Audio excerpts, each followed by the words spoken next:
tu'mina billahi, beriman adalah engkau meyakini adanya Allah, malaikat, kitab, rasul, hari kiamat, dan takdir. Takdir yang belum kita bahas. Wa tu'mina bil qadari khairihi wa syarrihi. Dari awal Nabi sudah bersabda, takdir itu ada. Takdir itu ada dua. Ada dua. Apa dan apa? Apa dan apa? Iya, khairihi wa syarrihi. Ada yang baik dan ada yang buruk. Itu dua-duanya takdir. Hari ini muncul sekelompok orang, bukan mulai hari ini ya. Sudah ratusan tahun yang lalu. Dikiranya kalau takdir dari Allah itu yang baik-baik, kalau yang buruk-buruk itu dari setan, dari iblis, dari kita sendiri. Kata siapa? Lihat, bil qadari khairihi wa syarrihi. Kita wajib beriman adanya takdir. Takdir itu apa? Khairihi wa syarrihi.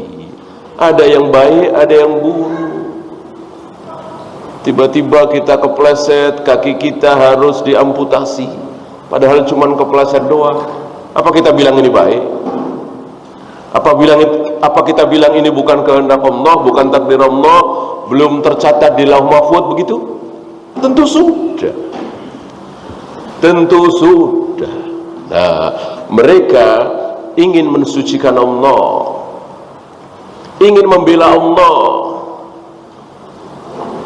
ingin mengagungkan Allah, ingin membersihkan Allah dari sifat tercela, tapi tanpa ilmu. Itu maksud mereka baik. Orang-orang Asy'ariyah ini, Maturidiyah juga, ingin menghilangkan kesan buruk pada diri Allah. Sebab kalau celaka, sakit, neraka, maksiat itu ciptaan Allah, kok Allah menciptakan keburukan ya? Mereka ingin menghilangkan sifat ini dari Allah. Gimana mau menghilangkan? Rasul aja nggak menghilangkan. Ya, Rasul tegas-tegas mengatakan yang menciptakan neraka siapa? Allah. Yang menciptakan setan, menciptakan iblis siapa? Allah. Yang menciptakan kemaksiatan siapa? Ya siapa lagi kalau bukan Allah? Apa ada pencipta lain selain Allah? Iblis misalnya, setan misalnya. Allah itu hanya menciptakan yang baik-baik. Kalau ada yang buruk-buruk, bukan Allah yang menciptakan. Lalu siapa? Iblis, setan. Ini syirik. Ini menyekutukan Allah, keyakinan ini. Jadi seolah Allah itu punya saingan. Allah itu bukan pencipta satu-satunya. Allah itu hanya menciptakan yang baik-baik. Nah, ini semangatnya bagus, tapi tanpa ilmu jadinya sesat. Ya, Allah nggak suka digituin. Orang yang semuanya Allah yang menciptakan. Ya, kalau Allah mau, Allah nggak ciptakan neraka, Allah nggak ciptakan setan, Allah nggak ciptakan iblis, Allah cuma ciptakan surga, dan Allah ciptakan Adam dan Hawa di surga, beranak, cucu, cicit, dan seterusnya, sampai kita semua berada di surga. Nggak ada masalah. Nggak ada masalah. Semuanya nikmat, lezat, dan seterusnya. Namanya surga. Tapi Allah nggak mau. Allah nggak mau. Maunya Allah ada orang-orang seperti Fir'aun, Abu Jahal, Abu Lahab, Namrud, Korun, orang-orang kafir. Maunya Allah seperti itu. Ya, ada yang masuk surga, ada yang masuk neraka. Allah maunya seperti itu. Allah maha berkehendak. Loh kok Allah menghendaki seperti itu ya? Kenapa nggak yang baik-baik saja? Ya terserah Allah. terserah Allah. Ya. Jadi memuji Allah, mensucikan Allah, membesarkan Allah, itu harus dengan ilmu.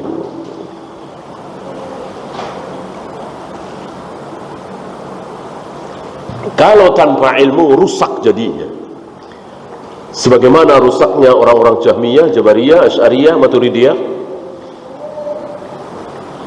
Para ulama yakin bahwa mereka maksudnya baik. Allah tidak punya tangan, Allah tidak punya wajah, Allah tidak bersemayam di atas arsy, Allah tidak pernah turun ke langit dunia. Maksud mereka baik, agar Allah itu terhindar dari sifat-sifat manusia. Kan yang punya tangan, yang bisa turun, yang bertempat tinggal, itu kan manusia. Maksudnya baik. Tapi karena tanpa ilmu, tanpa qaul Allah wa qaul Rasul, jadinya rusak, jadinya hancur, jadinya sesat. Ya, maka udah nggak usah ngarang. Agama ini nggak usah ngarang. Udah lihat apa kata Nabi, apa kata para sahabat. Kita ikuti, sami'na wa ata'na. Ketika Nabi berbicara tentang takdir, sudah diam. Ya. Bahkan dahsyat sekali, ada orang saking solehnya, saking taatnya, saking baiknya, saking zuhudnya, saking amanahnya, jarak dia dengan surga tinggal sejengkal. Jarak dia dengan surga tinggal sejengkal. Tapi karena catatan telah mendahului, Allah sudah tulis di Lauh Mahfuz bahwa dia bukan ahlul jannah tapi ahlun nar, bahwa dia pasti masuk neraka. Maka di akhir hayatnya itu dia melakukan amalan-amalan ahli neraka. Murtad misalnya, ya masuk neraka. Sebaliknya ada orang ahli maksiat, kafir, fajir, zalim, sampai jarak antara dia dengan neraka tinggal sejengkal lagi, saking maksiatnya. Tapi catatan telah mendahului, Allah telah catat di Lauh Mahfuz bahwa dia ahlul jannah.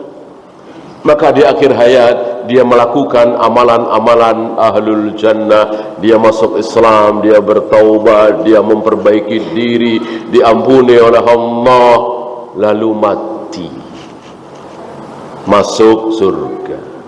Ini kan luar biasa rahasia, sangat luar biasa. Bayangkan manusia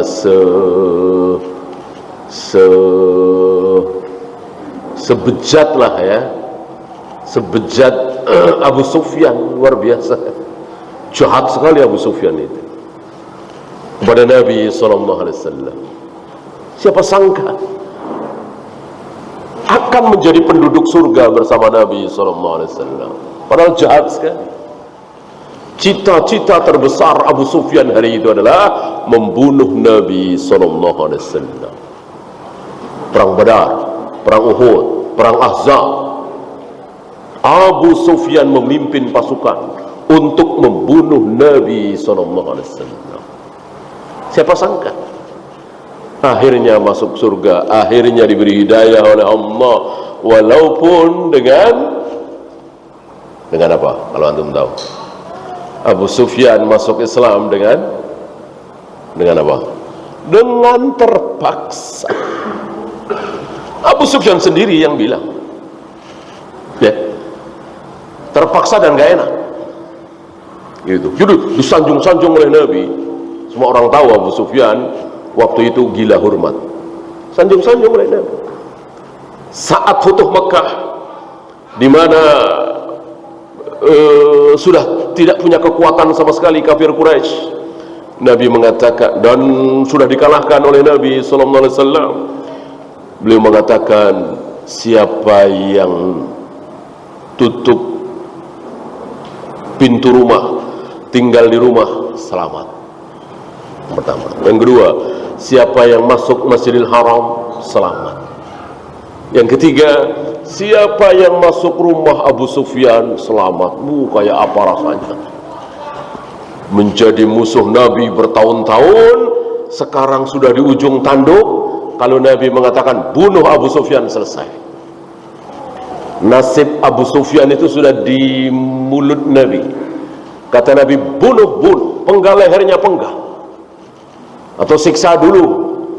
Ya, seandainya Nabi itu orang bengis, orang kejam, ya, potong-potong dulu itu jarinya Abu Sufyan, kakinya, tangannya, biar mati pelan-pelan.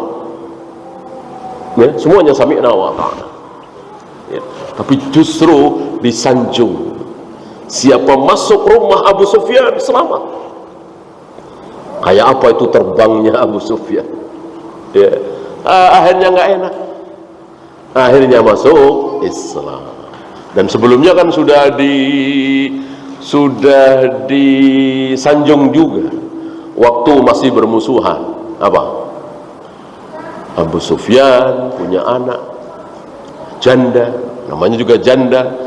Riwayat mengatakan tidak terlalu cantik, ya, tidak terlalu muda, janda, ya, yang mungkin jarang ada yang mau. Dinikahi oleh Ummu Habibah namanya, dinikahi oleh Rasulullah sallallahu alaihi wasallam. Kayak apa bangganya, ya? Punya anak sudah janda, nggak terlalu muda, dinikahi oleh manusia besar, berpengaruh walaupun musuhnya. Bangga sekali. Nah, ini yang dimaksud dengan siasah syar'iyyah. Politik Islam itu kayak gitu. Bukan gimana caranya supaya saya jadi wali kota, gimana caranya supaya saya jadi gubernur. Itu bukan siasah syar'iyyah. Itu bukan politik Islam.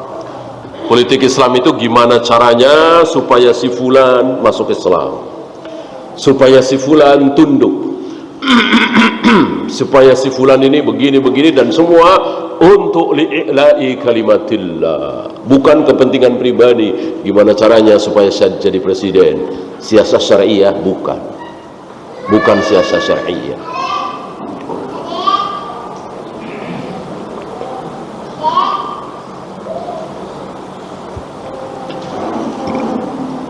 Sebaliknya Abu Thalib, siapa sangka, dari kecil memelihara, menyantuni Nabi SAW, karena Nabi ikut ibunya meninggal, ikut kakeknya meninggal, akhirnya 6 atau 7 tahun ikut beliau Abu Thalib, pamannya, dan luar biasa disayang, dicinta, diperhatikan, dibela, sampai beliau menjadi Nabi. Tidak hilang rasa sayangnya dan pembelaannya, seolah Abu Thalib itu pasang badan. Siapa yang berani menyakiti Muhammad berhadapan denganku.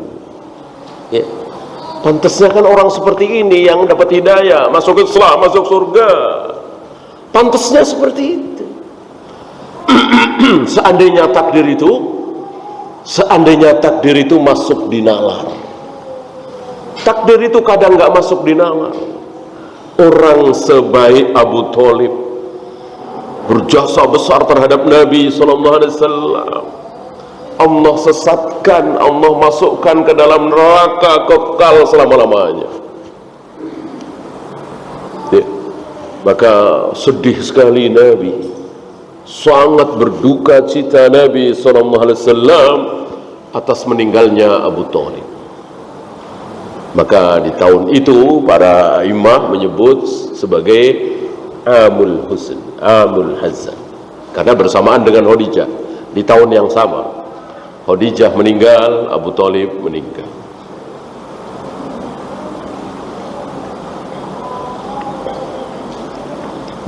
Inilah takdir, ya. Maka antum jangan jangan pernah merasa aman.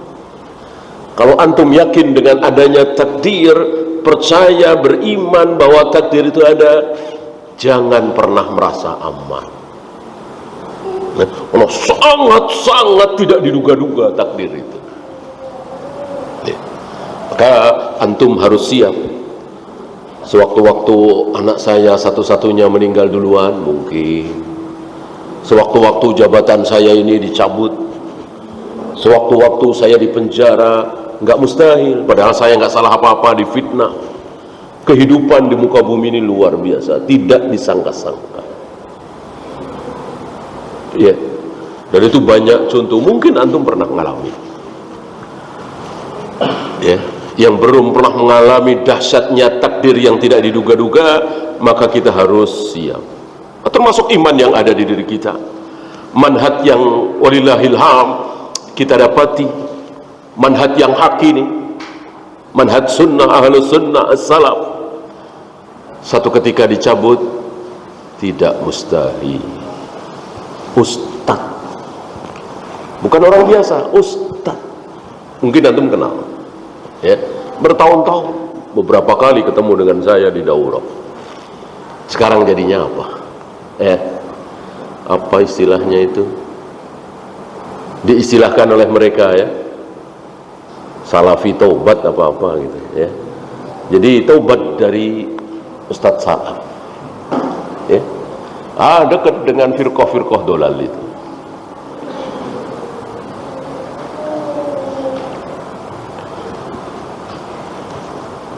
Menjelek-jelekkan dakwah salaf yang keras, yang dikit-dikit bid'ah, dikit-dikit syirik. Ya bukan dikit-dikit, bid'ah banyak sekali, gimana dikit-dikit? Syirik banyak sekali, gimana dikit-dikit? Syirik banyak sekali di negeri kita ini, bid'ah luar biasa, gimana dikit-dikit? Gimana kita mau diam? Ya kan? Terus kita disuruh diam gitu, ya?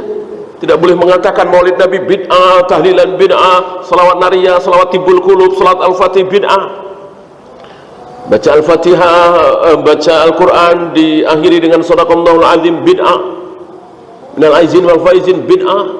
Kita suruh diam, lalu kita suruh berdakwah, saudara-saudara mari kita sedekah, saudara-saudara jangan berzina, jangan minum khamr, jangan berjudi. Nggak usah dakwah, Ustaz salah, udah banyak yang makilin, ya kan? Kalau dakwahnya cuma seperti itu, udah banyak yang makilin, udah banyak sekali, ya. Yang Jahmiyah, Jabariyah, Asy'ariyah, Maturidiyah, semuanya dakwahnya sama dalam hal itu, ya. Jangan berzina, jangan minum khamr, jangan berjudi, mari kita sholat, mari kita shaum, mari kita berbakti kepada orang tua, sama semua, ya. Justru salaf beda. Apa yang tidak disentuh oleh mereka teriak dai salaf. Mereka tidak berani bahas. Dai salaf mengatakan memang ini dakwah salaf. Kalau salaf kok ikut-ikutan berbicara, artinya menghabiskan waktu berbicara tentang birrul walidain, sedekah dan seterusnya, ya buat apa? Sudah ada mereka, ya, sudah terwakili.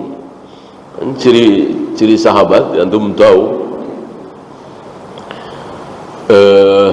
ucapan seorang tabi'in, dia menjumpai puluhan sahabat, tidak ratusan, ya, saya kira cuma puluhan. Dia mengatakan, aku bertemu dengan puluhan sahabat ketika mereka menyampaikan hadis, ketika mereka menyampaikan sunnah, mereka ingin yang menyampaikan itu bukan dia, orang lain saja. Jadi kalau sudah ada yang tampil, sudah diam. Ini para sahabat, ini para tabi'in. Bukan rebutan tampil. Nah, sekarang rebutan tampil, ya. Kok bukan saya yang disuruh ngomong, kok bukan saya yang diundang, kan saya lebih pintar, saya lebih paham, saya doktor, saya profesor. Nah, itu sekarang. Hari itu tidak, mereka berat untuk menyampaikan itu, biar yang lain saja. Kalau yang lain sudah menyampaikan, alhamdulillah, ya. Inilah para sahabat, inilah para tabi'in, jauh sekali dengan kita. Kita ingin tampil, gitu.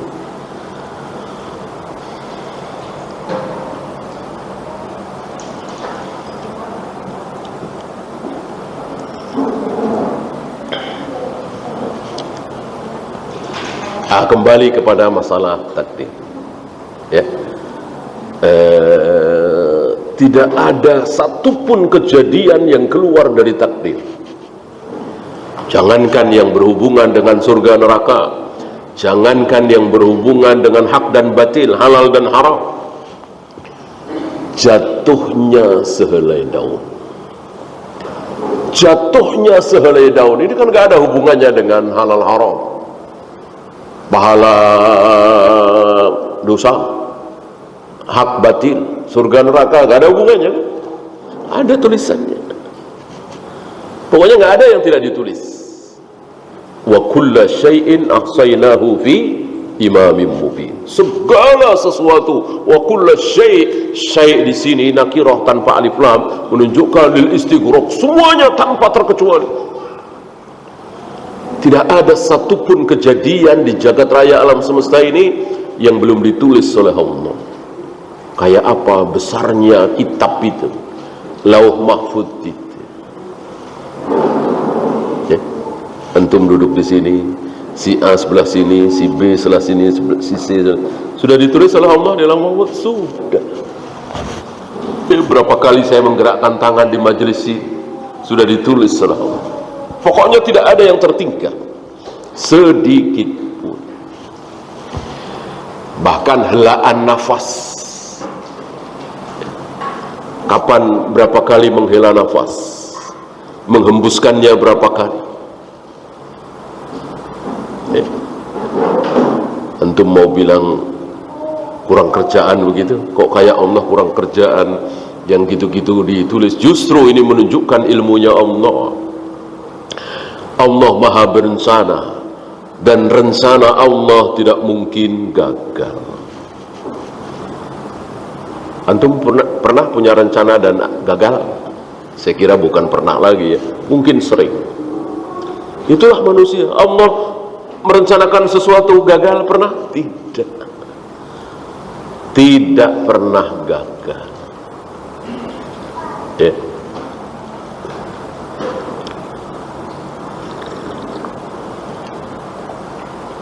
Bahkan dengan tipu daya sekalipun.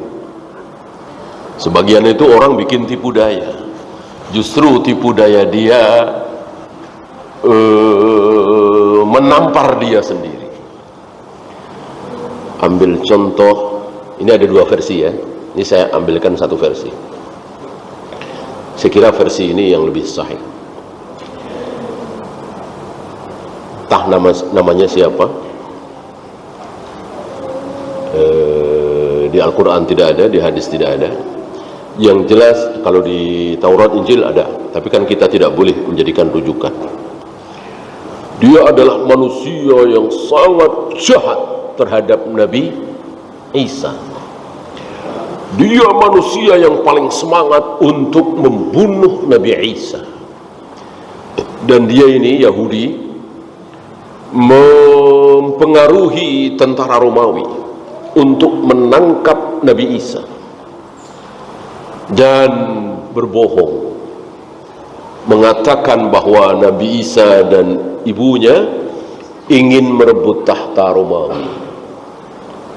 Awalnya mereka tidak percaya, tapi kebohongan ini diulang terus, diulang terus, diulang terus. Akhirnya mereka percaya. Dan itulah prinsip Yahudi. Salah satu prinsip Yahudi adalah ikzib, ikzib, ikzib, ikzib, ikzib, tusaddaq. Bohonglah, bohonglah, bohonglah, bohonglah, nanti lama-lama orang percaya. Ya, ini salah satu contoh. Contoh lain banyak. Termasuk yang terjadi di zaman Nabi SAW ketika Aisyah berdua di tengah malam dengan Sofwan bin Al-Mu'attal. Ceritanya panjang ya. Nggak ada yang suudon sedikit pun, termasuk Nabi SAW, karena memang ada alasan gitu ya. Nah, si pemfitnah ini Yahudi mengatakan Aisyah berbuat serong, selingkuh dengan Sofwan bin Al-Mu'attal. Nggak ada yang percaya, tapi ini diulang lagi, diulang terus, diulang terus, diulang terus. Jangankan para sahabat, Nabi pun kena. Nabi pun terpengaruh. Buktinya apa? Aisyah disuruh pulang dulu ke rumah orang tuanya Abu Bakar. Kalau beliau nggak terpengaruh, nggak mungkin beliau berbuat seperti ini kan. Alhamdulillah hari itu masih zaman. Alhamdulillah hari itu masih zaman wahyu. Jadi ada apa-apa, masalah apa-apa turun wahyu. Coba kalau bukan zaman wahyu, tercoreng nama Aisyah sampai hari ini. Alhamdulillah wahyu belum putus karena Nabi masih hidup kan. Nah, termasuk ini nih, si Yahudi jahat yang ingin sekali Nabi Isa dibunuh, membikin kebohongan bahwa Nabi Isa dan ibunya ingin merebut tahta Romawi. Gak ada yang percaya siapa Isa, gak ada yang tahu, dan bukan pejabat dan seterusnya, bukan orang kaya. Tapi kebohongan ini diulang lagi, sampai akhirnya orang Romawi, penguasa Romawi, tentara Romawi terpengaruh, ya. Dan terjadilah apa yang terjadi. Mereka bersiap untuk memburu dan membunuh Nabi Isa alaihi salatu wassalam. Nah, si Yahudi jahat ini paling depan, terus dikejar Nabi Isa, ini paling depan. Kalau terjadi pengejaran, ada berita misalnya Nabi Isa ada di sana, langsung dikejar. Dan si Yahudi jahat ini selalu paling depan, karena dia yang paling bersemangat. Nih,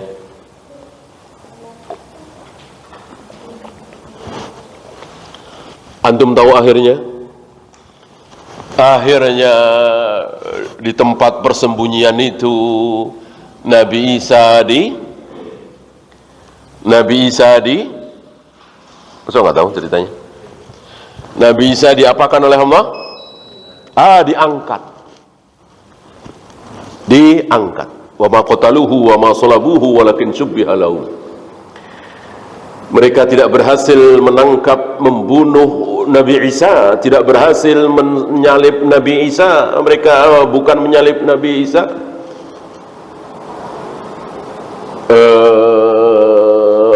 yang dibunuh dan disalib oleh mereka adalah orang yang diserupakan. Barrafa'ahullah, Allah mengangkat Nabi Isa hidup-hidup. Di tempat persembunyian itu ada bangunan tua, bersembunyi situ, diangkat.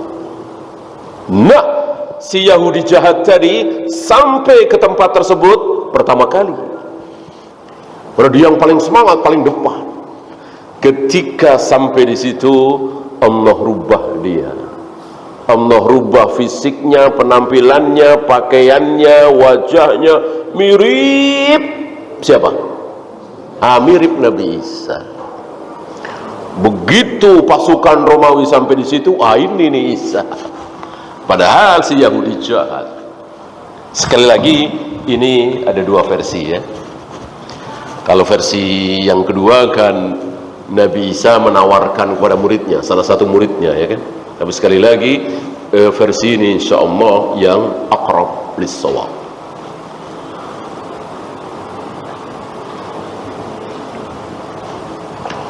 Justru dia yang paling bersemangat membunuh dan menyalib Nabi Isa, justru dia sendiri yang dibunuh dan disalib. Ya, disinilah para imam membawa ayat wa makaru wa makarallah wallahu khairul makirin. Mereka bikin tipu daya, Allah juga bisa bikin tipu daya, dan Allah lah sebaik-baik pembikin tipu daya. Gak ada tipu daya sebaik tipu daya Allah. Dahsyat tipu daya Allah.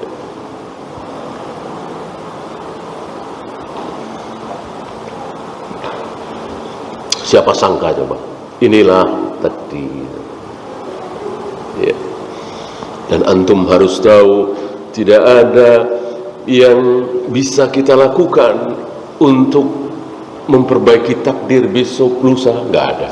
Usaha bisa, tapi kan yang menentukan Allah ya. Biar takdir saya baik, saya harus berbuat apa ya? Pertanyaan ini nggak ada yang bisa jawab ya. Maka Nabi mencontohkan, memohon kepada Allah untuk dihindari takdir yang buruk. Apa berarti? doa, hanya doa.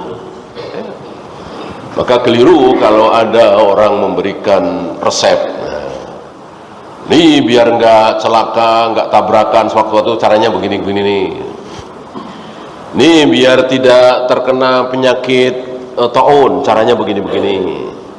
Nih biar berarti dia tidak faham dengan kaidah takdir. Kalau memastikan ya, kecuali dalam rangka taat kepada Allah, iya, memperbanyak sedekah, silaturahim, ini dalam rangka taat kepada Allah, ya. Bukan dalam rangka kalau pengen terhindar dari mati mendadak caranya begini-begini, ya kecuali ada dalil, kan nggak ada dalil, ya. Kalau ada petunjuk dari Nabi, ada petunjuk yang berupa qala Allah wa qala Rasul, tentu kita gigit dengan gigi geraham. Tapi memastikan dengan kenyataan yang kita alami tidak boleh. Kalau itu sebuah sebuah iming-iming dari Allah, ambil contoh.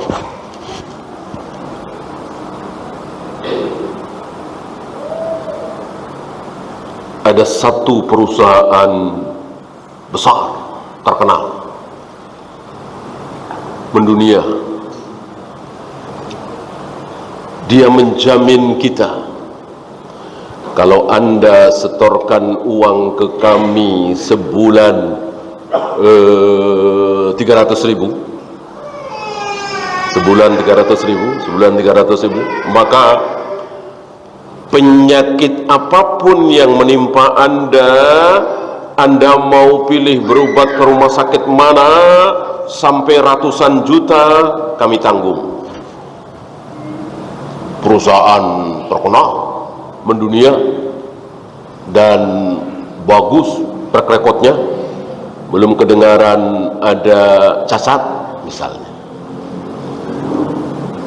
Antum sikoh, orang-orang sikoh, ya? Dan mereka dengan entengnya, dengan mantapnya membayar 300.000 tiap bulan, satu orang, ya, bukan satu keluarga.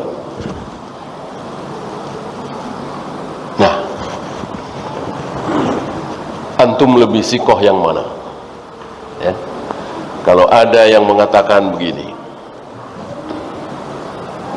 bukan sakit. Kalau tadi kan sakit, artinya menanggung biaya rumah sakit. Ini ada yang nggak akan sakit, atau jauh dari penyakit. Kalau apa? Sisihkan uang semampumu, berikan kepada fakir miskin, anak-anak yatim, janda-janda terlantar. Ya. Aku jauhkan engkau dari berbagai macam penyakit. Bukan aku bayarkan tagihan rumah sakitmu, bukan, tapi nggak sakit. Ya. Kalau asuransi itu kan nggak berani begitu.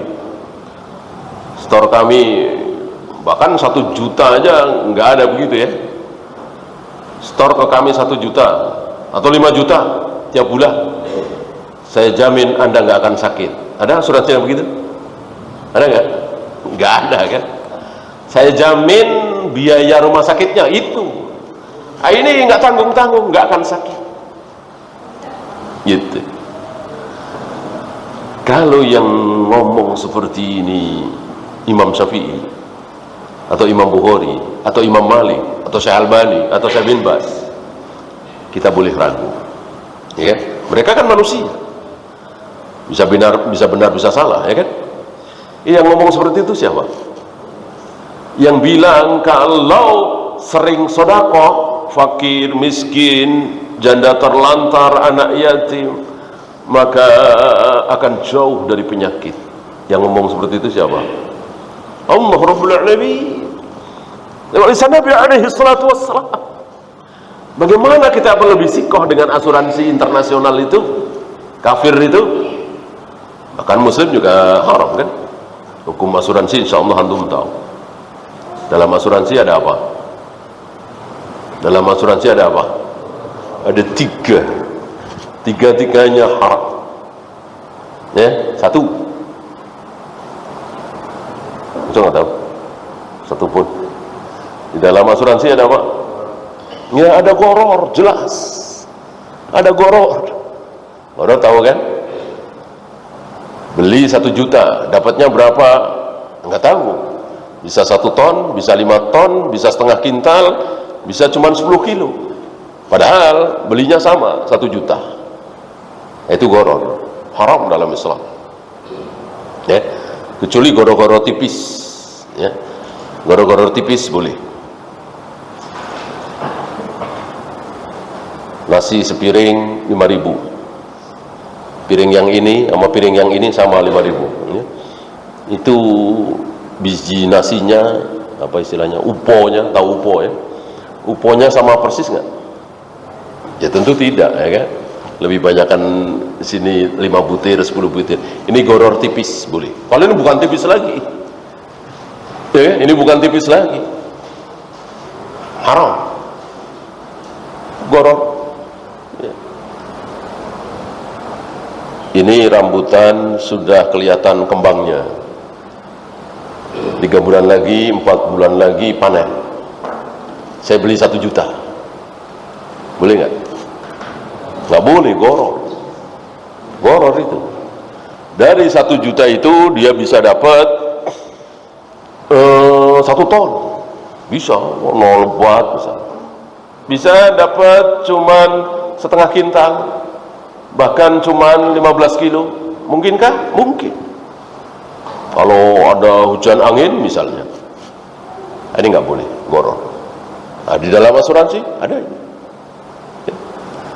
Dari uang yang kita setorkan tiap bulan 200.000 atau 300.000, kita dapat berapa? Nggak tahu. Gimana nantinya?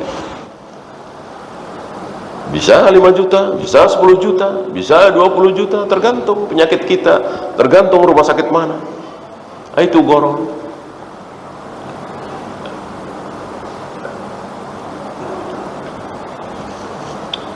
Apalagi selain goror? Di dalam asuransi ada apa selain goror? Riba, jelas riba. Kita kasih 300.000 tiap bulan, 10 bulan berarti berapa? 3 juta ya. Tiba-tiba kita dapat 10 juta karena kita kecelakaan atau mobil kita tabrakan, dapat penggantian 10 juta. Padahal uang kita yang store baru 3 juta. Berarti yang 7 juta apa namanya? Yang 7 juta apa lagi kalau bukan riba namanya? Ya. Sama dengan ketika antum punya uang 1 juta dipinjamkan kembali 1,3, dan itu dengan perjanjian. Yang 300 apa? Ya riba.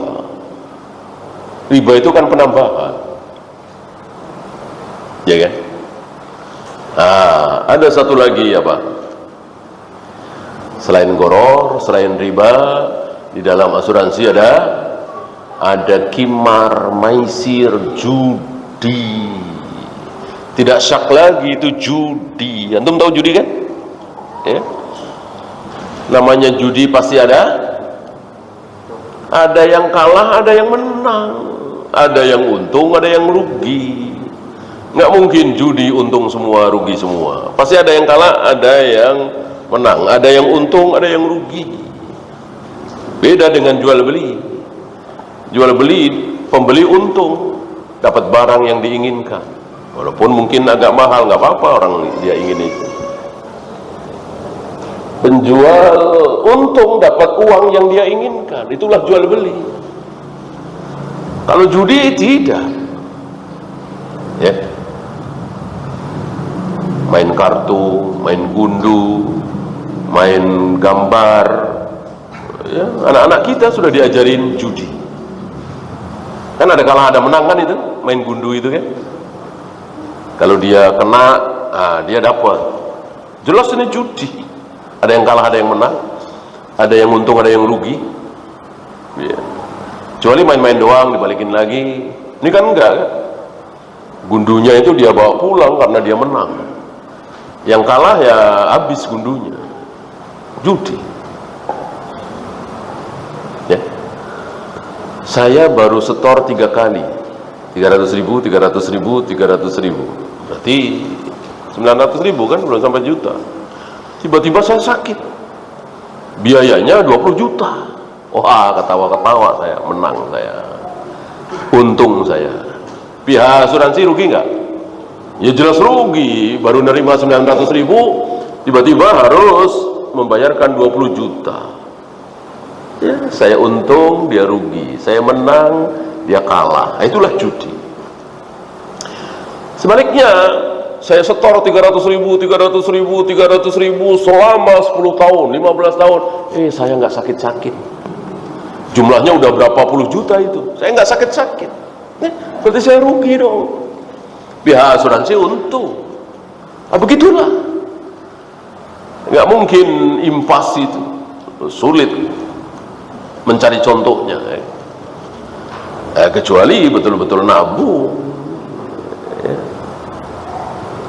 Nah, asuransi yang seperti itu diikuti oleh kaum muslimin. Ini kita pakai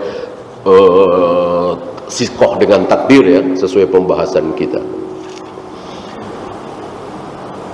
Hanya karena perusahaan itu luar biasa, hebatnya, besarnya, bonafitnya dan seterusnya. Lalu kita lupa janji Allah lewat lisan Nabi SAW, yang rajin sedekah,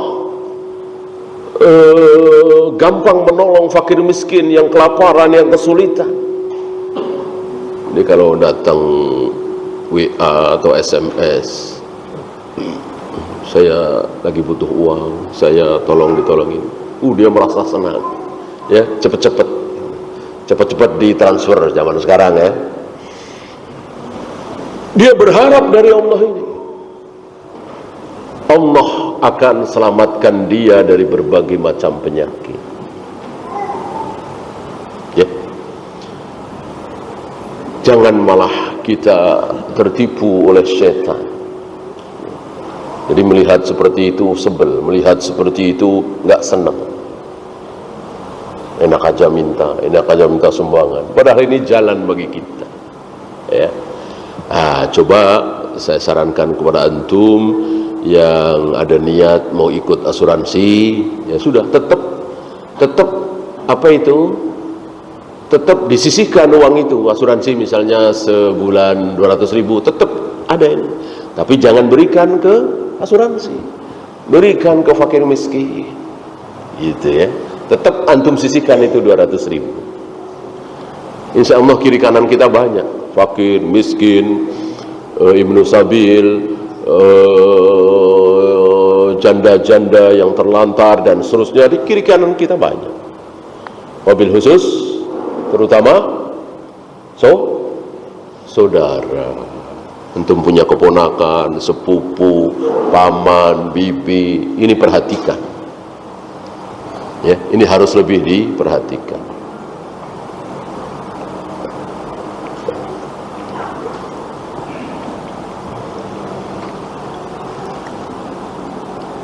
Hanya itu tidak. Yang menyebabkan hal-hal yang baik dan merupakan janji Allah dan Rasulnya hanya sedekah? Tidak. Pasti ada yang lain. Yang apabila kita lakukan, maka rizki kita akan ditambah, umur kita akan ditambah. Apa misalnya selain sedekah? Silaturahim. Silaturahim. Ya, barangkali ada paman, bibi, sepupu antum yang lama tidak antum kunjungi, atau yang berada dalam kesusahan. Silaturahim bukan hanya berkunjung, antum nggak berkunjung, tapi ngirim bantuan. Ini bagian dari silaturahim. Insya Allah. Ya, karena agama ini kan keyakinan kan. Agama ini keyakinan, bukan seperti kata orang-orang itu. Ya. Kita tunggu nih, kita tunggu. Ya. Jangan. Nggak mungkin agama salah. Agama itu pasti benar. Maka kita gigit dengan gigi geraham. Bukan, kita tunggu nih, bener nggak nih? Nah, nggak boleh. Itu bukan agama. Bener nggak nih kalau sedekah 1 juta baliknya 10 juta? Kan begitu kan dalilnya? Kasih 1 juta. Ditunggu, bener nggak nih ayat ini, bener nggak nih hadis ini ngelunjak ini. Berarti dia seolah ragu dengan ayat, ragu dengan hadis. Ya, jangan begitu, pasti gitu. Maka jangan ragu, jangan ingin membuktikan, nungguin. Kita harus ingat bahwa anak-anak kita sehat, nurut-nurut, rajin sholat, ya, pada sibuk ngapalin Al-Quran. Rizki bukan itu. Rizki bukan itu. Rizki. Bahkan antum mungkin nggak mau kalau ditukar dengan puluhan bahkan ratusan juta, tapi anaknya nggak pada sholat, malah pada narkoba. Mau nggak? Insya Allah antum nggak mau. Ya kan? Dapat rezeki banyak, tapi istri selingkuh. Ya, mau seperti itu? Insya Allah nggak mau.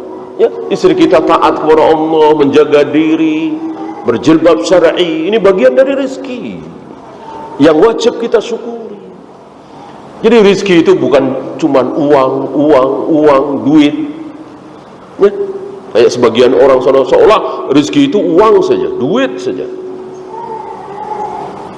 Ya, rumah tangga tenang, bahagia, ini mahal sekali.